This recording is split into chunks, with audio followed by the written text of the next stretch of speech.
আমার কথা শোনার জন্য আবারও আপনাদের ধন্যবাদ। এক যুগ পরে খালেদা জিয়া সেনাকুঞ্জে, সেনাবাহিনীর ভিতরে যেই বড় হল আছে তার নাম হচ্ছে সেনাকুঞ্জ, সেই হলে এই সশস্ত্র বাহিনী দিবসের প্রোগ্রাম হচ্ছে। তার সামনে বিশাল এক মাঠ আছে, সেই মাঠে বাংলাদেশের সর্বস্তরের সবচেয়ে উচ্চ পদস্থ মানুষগুলো ওখানে আমন্ত্রিত। তার সাথে সেই প্রোগ্রামের মধ্যমণি দেশনেত্রী বেগম খালেদা জিয়া বসে আছেন। তার পাশে বসে আছেন বর্তমান সরকারের অন্তর্বর্তীকালীন সরকারের প্রধান উপদেষ্টা ডক্টর মোহাম্মদ ইউনূস। ডক্টর মোহাম্মদ ইউনূস তার ভাষণে প্রথমেই শুরু করলেন বেগম খালেদা জিয়াকে দিয়ে।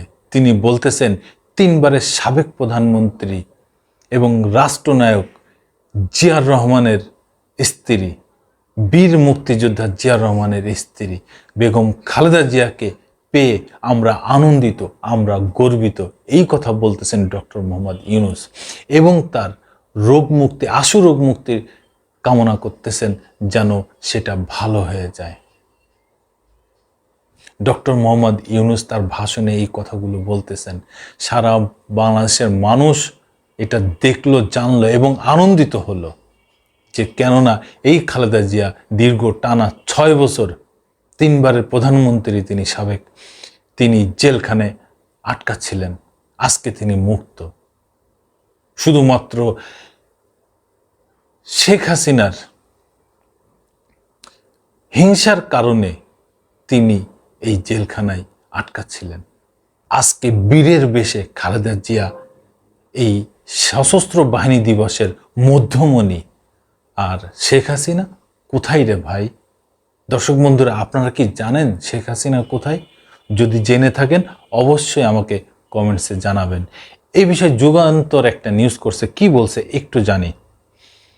6 বছর পর প্রকাশ্যে কোনো অনুষ্ঠানে দেখা গেল বিএনপি চেয়ারপারসন বেগম খালেদা জিয়াকে। সেনাকুঞ্জে প্রধান উপদেষ্টা মোহাম্মদ ইউনূসের পাশের আসনে বসে তিনি উপভোগ করলেন সশস্ত্র বাহিনী দিবসের সংবর্ধনা অনুষ্ঠান। দেখেন, এই সেনাকুঞ্জ, এই ক্যান্টনমেন্টে, এই সেনাবাহিনীর এই ক্যান্টনমেন্টের ভিতরেই মইনুল রোডের খালেদা জিয়ার বাড়ি ছিল। শুধু শেখ হাসিনা ষড়যন্ত্র করে খালেদা জিয়াকে তাকে বাড়ি ছাড়া করলো, বাড়ির থেকে উচ্ছেদ করে দিল, তারপরে তাকে এনে জেলখানায় ভরে দিল। ইট মারলে পাটকেল খেতে হয়, সেটাই এখনকার অবস্থান। দেখেন, খালেদা জিয়া আজকে বীরের বেশে সেই সেনানিবাসে দীর্ঘ 1 যুগ পরে মধ্যমণি হয়ে বসে আছেন। আর হাসিনা আজকে পালাতক এই দেশ থেকে, অথচ তারই তো থাকার কথা ছিল, তারই তো এই অনুষ্ঠানের মধ্যমণি হওয়ার কথা ছিল, কিন্তু তিনি কোথায়? তিনি পালাতক।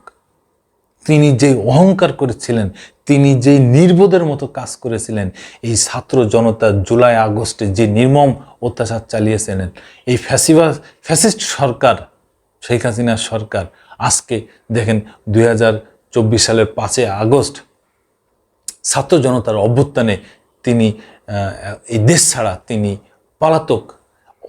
অজস্র নেতাকর্মীকে বিপদের মুখে ফেলে রেখে তিনি আজকে পালাতক। কিন্তু খালেদা জিয়া, তার উপরে এত অত্যাচার করা হয়েছে, তাকে দেখেন, তার ছোট ছেলে মারা গেছে, তার ছেলেকে তিনি দেখতে পারেন নাই।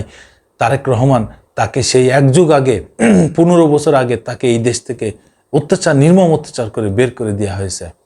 তারপরেও খালেদা জিয়া মনোবল হারান নাই, মনোবল ভেঙে ফেলেন নাই। তিনি এই বাংলার মাটিতে আছেন, বাংলার দেশে আছেন, এবং দেখেন আজকে তিনি মুক্ত। আর যিনি এসব করেছেন তিনি আজকে পালাতক দেশ ছেড়ে। সময় এবং ধৈর্য দুটাই খালেদা জিয়া আজকে পাশ করেছেন। আজকে তিনি সারা বাংলাদেশের মানুষের কাছে একটা উজ্জ্বল নাম বেগম খালেদা জিয়া। সেনাপ্রধান জেনারেল ওয়াকারুজ্জামান, নৌবাহিনীর প্রধান অ্যাডমিরাল মোহাম্মদ নাজমুল হাসান এবং বিমান বাহিনীর প্রধান air chief marshal Hasan Mahmud Khan সেনাকুঞ্জে বেগম খালেদা জিয়াকে অভ্যর্থনা জানান। দেখেন, 3 বাহিনীর প্রধান, তারা 3 জনে হাজির খালেদা জিয়াকে অভ্যর্থনা জানানোর জন্যে। এটাকে এমনি এমনি হয়েছে রে ভাই? এমনি এমনি হয় নাই। বহুত পরীক্ষা, বহুত ধৈর্যর পরে এই ফসল ঘরে উঠল। গাড়ি থেকে নেমে হুইল চেয়ারে বসে অনুষ্ঠান স্থলে যান তিনি। মিনিট পাঁচেক পর অনুষ্ঠান স্থলে পৌঁছান অনুষ্ঠানের প্রধান অতিথি অন্তর্বর্তী সরকারের প্রধান উপদেষ্টা ডক্টর মোহাম্মদ ইউনূস। ঠিক 4টায় জাতীয় সঙ্গীতের মধ্য দিয়ে সংবর্ধনা অনুষ্ঠান শুরু হয়। তারপর প্রধান উপদেষ্টা বক্তব্য দেন। বক্তব্য শুরুতেই তিনি সশস্ত্র বাহিনীর সদস্যদের অভিনন্দন জানান এবং মুক্তিযুদ্ধের বীর শহীদদের স্মৃতির প্রতি শ্রদ্ধা জ্ঞাপন করেন। এরপর প্রধান উপদেষ্টা বলেন, শহীদ রাষ্ট্রপতি জিয়াউর রহমানের স্ত্রী বেগম খালেদা জিয়া এখানে এসেছেন। এক যুগ তিনি আসার সুযোগ পাননি, আমরা গর্বিত তাকে এই সুযোগ দিতে পেরে। দীর্ঘদিন অসুস্থতার পরও বিশেষ দিনে সবার সঙ্গে শরিক হয় খালেদা জিয়াকে ধন্যবাদ জানিয়ে তার আশু রোগ মুক্তি কামনা করেন প্রধান উপদেষ্টা। ল্যাভেন্ডার রঙের শাড়ি পরিহিতা খালেদা জিয়ার বসার ব্যবস্থা হয়েছিল প্রধান উপদেষ্টার পাশের আসনে। বক্তব্য দেওয়ার পর আসনে বসে প্রধান উপদেষ্টা খালেদার সঙ্গে কুশল বিনিময় করেন। এই সময় তাদের হাস্যোজ্জ্বল দেখাচ্ছিল। বিএনপি মহাসচিব মির্জা ফখরুল ইসলাম আলমগীর ও তার স্ত্রী রাহাতারা বেগম, দলের স্থায়ী কমিটির সদস্য মির্জা আব্বাস, গায়েশ্বর চন্দ্র, আব্দুল মঈন এবং আরও বিভিন্ন বিএনপি নেতারা ওই অনুষ্ঠানে আমন্ত্রিত ছিলেন। আরও বিভিন্ন রাজনৈতিক নেতারা গেছেন। এই হচ্ছে ব্যাপার। গত 5ই আগস্ট আওয়ামী লীগ সরকারের পতনের পর রাষ্ট্রপতি দ্বন্দ্ব মওকুফ করে তাকে মুক্তি দেন। সাময়িক মুক্তির পর থেকে তিনি কয়েক দফা হসপিটালে ভর্তি হয়েছেন। এর বাইরে কখনো বাসা থেকে বের হননি। রাজনৈতিক কর্মসূচি বা কোনো ধরনের অনুষ্ঠানও তাকে দেখা যায়নি। খালেদা জিয়া এদিন বাসা থেকে বেরিয়ে গাড়িতে ওঠার সময় রাস্তায় জড়ো হওয়া বিএনপি কর্মীরা পুরো এলাকায় স্লোগানে মুখরিত করে তোলেন। সেনাকুঞ্জের অনুষ্ঠান শেষে বিকাল 5টা 25 বাসায় ফেরেন খালেদা জিয়া। পরে সেখানে সংক্ষিপ্ত ব্রিফিংয়ে বিএনপির মহাসচিব মির্জা ফখরুল ইসলাম আলমগীর বলেন, খালেদা জিয়া সেনাকুঞ্জে যাওয়ার এই ঘটনা গণতন্ত্র ফেরানোর আন্দোলনের ইতিবাচক ভূমিকা রাখবেন। এই কথা বলে আনন্দে কেঁদে ফেললেন মির্জা ফখরুল। ধন্যবাদ। আবার আসবো নতুন কোনো কথা নিয়ে, নতুন কোনো ঘটনা নিয়ে। আমি প্রিন্স।